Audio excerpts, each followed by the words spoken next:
Welcome back to the channel, everybody. Special presentation today. We're going to be talking about music NFTs and streaming and strategy.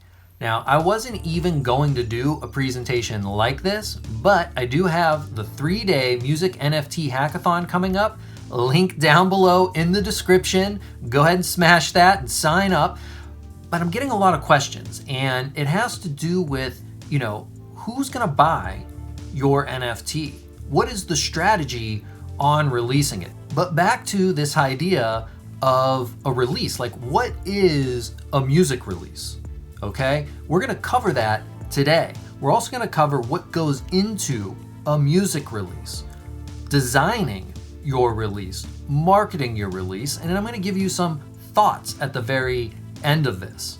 I think it's very important to remember though, you're competing with a $1 billion industry. There are teams of people that get hired to do specific tasks, and you are left to do all of these things all on your own unless you get a team or hire somebody on, and that is what I'm here for. And we'll talk about that more maybe at the end of the video, but there is no easy way to do this. NFTs are not a means to make it easy for you to just make music at home and not really have to market it or promote it or create any content or anything. NFTs are a vessel for you to skip third-party intermediaries from getting into your pocket. It also allows for you to create more in-depth experiences for your audience and fans.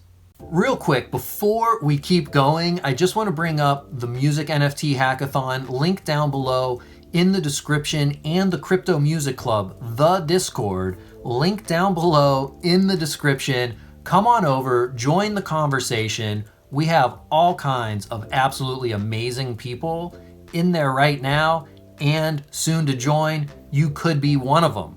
And a great way to help support this channel is to smash the like button and share these videos, and let's get some more people to subscribe. Let me give you an example of the mentality that I think a lot of people have versus the mentality that you need to have, okay? So you are trying to release music and you want to do it on the smallest budget possible with the most impact possible, but you're going up against this huge industry. All right, now NFTs being a way for you to capitalize the most on your creations, okay, doesn't necessarily mean that you will. So here's the example. Just because you can walk a package over to your neighbor's house does not mean that you're competing with Amazon. If you want to compete with a company like Amazon, you need to have similar structure and architecture. And at that, you don't even have to compete with them necessarily. You can go for a local share of the market, right? So you need to be thinking like this, that you are competing against a huge industry. And this industry is changing as a whole. And because you are a smaller operation, you can move and adapt faster than the legacy brands can. But make no mistake, the legacy brands have teams of people doing this type of stuff. So let's kind of just jump into it a little bit here. What is a release? Okay, this is your creative output put on sale. It is the strategic presentation of your new project. It is a coordinated effort to bring attention to new work. What goes into a release? All right, well, there's planning, scheduling, creating a calendar, making content, branding again, budgeting, updating social media and NFT platforms, engaging your following, being active in your scene, possibly even a music video to go along with what you're doing. If you're releasing traditional means, if you're doing NFTs, yeah, there's probably some sort of video or cool artwork involved.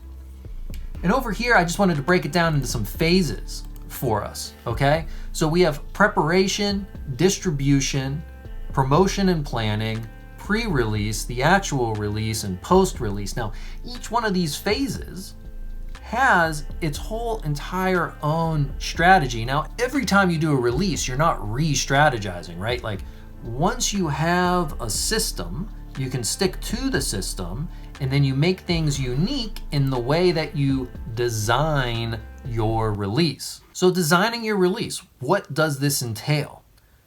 Visuals, color schemes, the type of language you're going to use that goes along with your current project.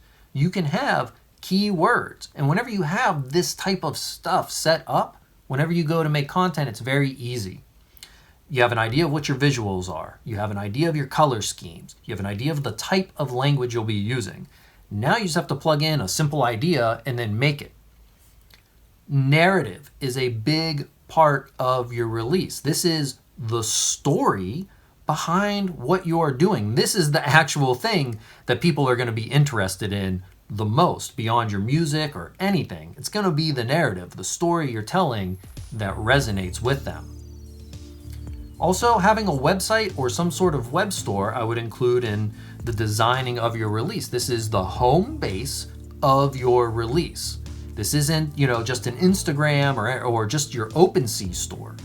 Although OpenSea is a great place, I do believe, to have your store, but you can also set up your own custom URL for your NFT stores. I know that you can do that with NiftyKit, and I'm pretty sure you can do that with OpenSea.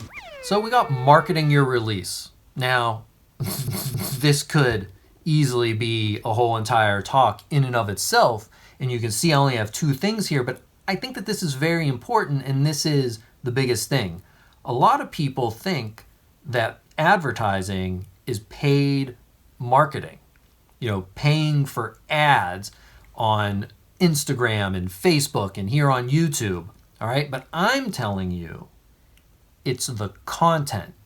You make content, people like your content, people follow your content, they become a fan of you, they buy your NFT, they buy your music, they follow you on Spotify and stream your music, right? You're getting them on all angles, but you have to create the content and bring them into your world. Finally, some conclusions. I think it's very important to understand the game you're walking into. First off, it's a completely new game, and you're walking into a $1 billion legacy industry that's getting into a $1 billion new NFT industry. So understand that you all by yourself more than likely will have a very difficult time breaking in. And this is why you need help. You need an advisor. You need a team, people you can work with, people that you trust. And this is the direction everything is going in, the creator economy. Brands are on their way out. You need to understand buying trends that are going to be happening over the next couple of years, okay? The life cycle of streaming expected to die in 2027, 2029. Do you even know that? And it'll begin to decline rapidly after that. I personally believe before that, but at the very least, you need to understand that it does have a life cycle, and that's going to happen. You also need to understand that millennials and Gen Z are going to be the new people buying stuff. How do they like to buy? How do they like to purchase? I understand that you are very well in that age bracket, but do you even understand that age bracket? And if you do understand that age bracket, do you understand the older ways of doing business so that you can navigate the old and the new? This is all strategy. And my last conclusion here, your fans will dictate the type of content you make and the type of products that you create. Music is all about self-expression, but ultimately we're looking for people to resonate with that self-expression. And those people are essentially your fans, the people that can't wait for you to express yourself again because they relate to it. Those people will tell you exactly what they want. And that is the type of stuff that you need to, I don't want to say cater to or make that thing specifically, but you should have a very heavy influence in how to market and sell your products with that type of information. If you're not really sure how to distill that information, then again, you need to be working with somebody. Like I said, this is a $1 billion industry with teams of people who rise to the top for being really, really good. If you're an independent artist who hasn't released music in a long time, or you've been struggling with streaming and you're watching my videos and you think that I'm completely full of shit. All right, so with all that said, please smash that like button, hit subscribe, comment down below, and of course, I'll see you again soon.